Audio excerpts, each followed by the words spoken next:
સુરતમાં લાચાર પિતાનો સહારો બની બારડોલી પોલીસ। વાડી વિસ્તારમાં મહિલાનું બીમારીના કારણે મોત થયું। રસ્તા પર પાણી ભરાતા સંબંધીઓ પહોંચી શક્યા નહીં। મૃતક મહિલાના પિતાએ બારડોલી પોલીસનો સંપર્ક કર્યો હતો। બારડોલી પોલીસ આશરે 500 મીટર સુધી પાણીમાં ગઈ અને આગળ પાણીનો વહેણ વધુ હોવાથી ફાયર વિભાગને જાણ કરી।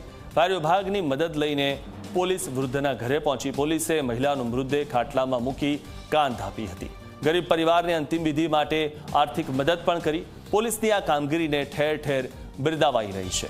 પોલીસે ફરી એકવાર સાબિત કરી દીધું છે કે ખાખીનો રંગ માત્ર કાયદો અને વ્યવસ્થા જાળવવા માટે જ નહીં, પણ જરૂરિયાતના સમયે માનવતાના રક્ષણ માટે પણ છે। જે રીતે પોલીસ અહીંયા પરિવારજનોની જેમ સાથે રહી છે, કારણ કે આ જે મુશ્કેલી હતી તેમાં પરિવારજનો પણ આવી શકે તેમ નહોતા। ત્યારે રસ્તા પર પાણી ભરાતા સંબંધીઓ પહોંચી શક્યા નહીં, પરંતુ પોલીસે તેમની ફરજ નિભાવી અને સાથે જ ફાયર બ્રિગેડના જવાનો પણ આવ્યા અને તેમણે આ મહિલાને કાંધ આપી।